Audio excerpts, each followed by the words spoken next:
Bueno, establecemos comunicación con Mario Di Costanzo, consultor financiero, y bueno, quien nos va a abrir luz en todo este sentido. Mario, como siempre, un gusto saludarte. Feliz año, todavía se vale. Muy buenas noches y vamos, estarás de acuerdo conmigo y seguramente la audiencia, todos quisiéramos tener la oportunidad de tener una mejor pensión. ¿Es posible? Mira, es posible tener una mejor pensión. Sí y solo sí, yo te diría hoy, fomentamos, flexibilizamos lo que se conoce como ahorro voluntario. Hacerlo como lo está proponiendo o sugiriendo el presidente, pues sería un suicidio para todos, no solamente para las finanzas públicas, sino para los trabajadores, porque dentro de lo que ha dejado ver que propondría, sería que también el gobierno se convierta en el administrador de tu Afore, lo que equivale, yo te diría, pues a una confiscación de tus cuentas.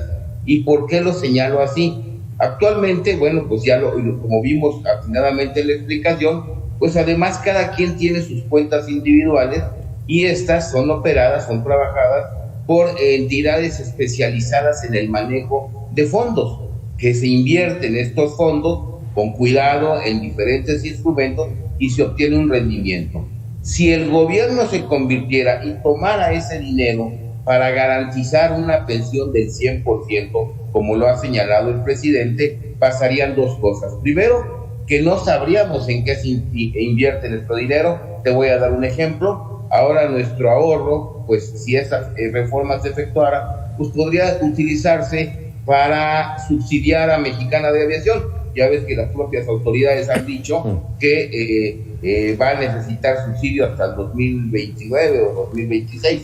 Lo mismo sucedería con la posibilidad de que si el gobierno tuviera este dinero nuevo, pues se fuera a subsidiar proyectos inviables o que necesitan subsidio, como el caso del Tren Maya.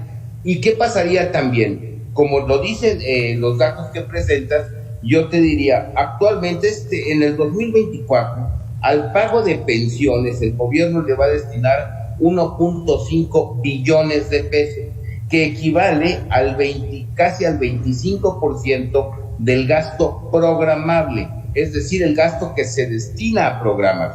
Si esto se hiciera como el presidente lo está planteando, este gasto podría elevarse, yo te diría que casi poco más del doble.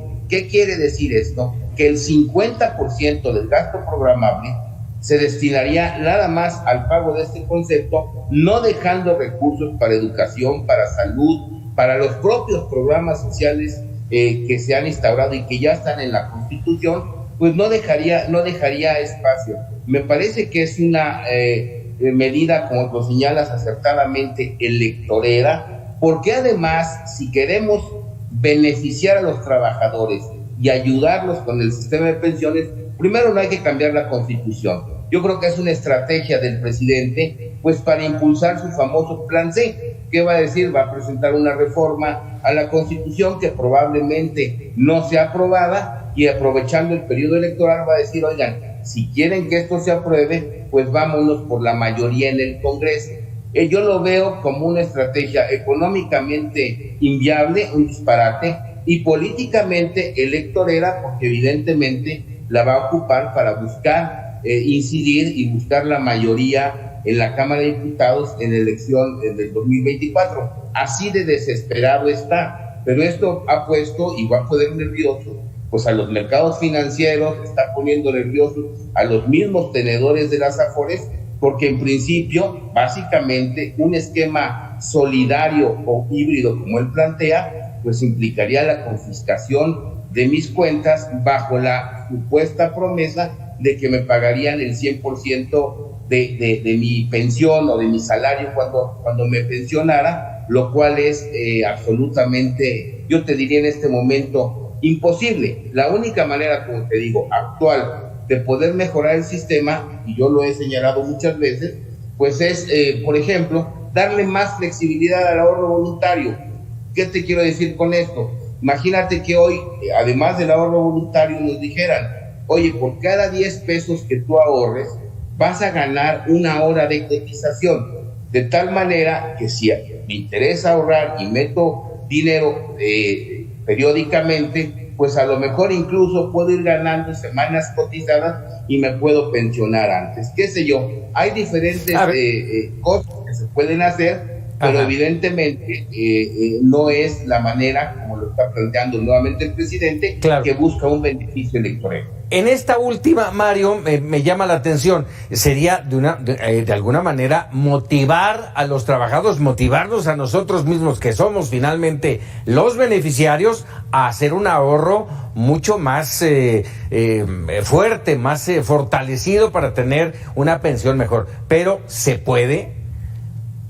Mira, se puede hacer, consensuando y una modificación a la ley y con medidas, pero lo que plantea el presidente definitivamente es inviable, no se puede y sería muy costoso para los trabajadores, para las finanzas públicas y para quienes pagan impuestos.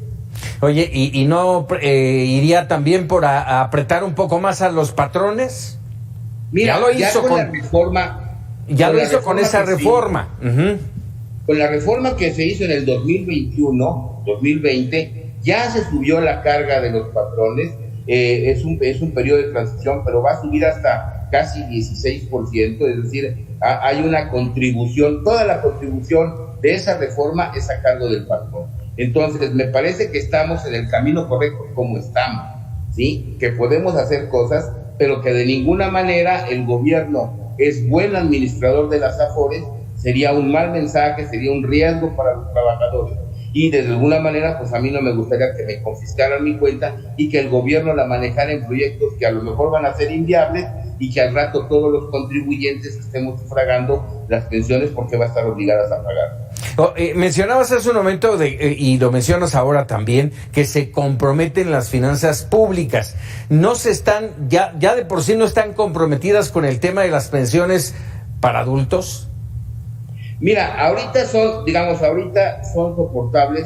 Yo siempre he señalado que el problema de las finanzas públicas no son los programas sociales, sino los proyectos inviables en los que ha incurrido el gobierno. Te voy a dar un ejemplo. A Pemex, esta administración, le hemos destinado más de 2.3 billones de pesos y Pemex no puede aumentar su producción. Por ejemplo, al Tren Maya le destinamos casi un poco más de $500 million de pesos y sabemos que no va a ser viable. A Mexicana de Aviación le estamos subsidiando con 30,000 millones de pesos de aquí al 29 y no sabemos si vaya a ser un proyecto rentable. Banco del Bienestar se le han metido en este tiempo más de 30,000 millones de pesos y es un banco que no apertura cuentas. Tú recordarás al fracasado Insabi, se le destinaron más de 300,000 millones de pesos y se tuvo que liquidar y buscar otra alternativa. ¿Qué quiere decir esto? Que la fuente de presión de las finanzas públicas no son tanto los programas sociales, sino estos proyectos que han fracasado, que han sido un capricho del presidente. Los programas sociales ya están en la Constitución, no se pueden modificar, no se pueden quitar, pero sí se puede mejorar el gasto en tantos proyectos que han fracasado y que el gobierno pues ha destinado recursos. La mejor prueba es que la deuda pública, el endeudamiento del gobierno ha crecido a una tasa del 60% si lo comparamos con lo que quedó, el saldo que existía en 2018. Entonces, meter este tipo de presiones, pues evidentemente las va a hacer insostenibles a las finanzas públicas. Caray. Mario, como siempre, agradecido que nos des luz y entendamos perfectamente bien cómo está este entramado y evitar falsas ilusiones, sobre todo. Muchísimas gracias, Mario. Al contrario, Paco, muy buenas noches. Un saludo a ti y a todo el auditorio. Muchísimas gracias. Hacemos una pausa.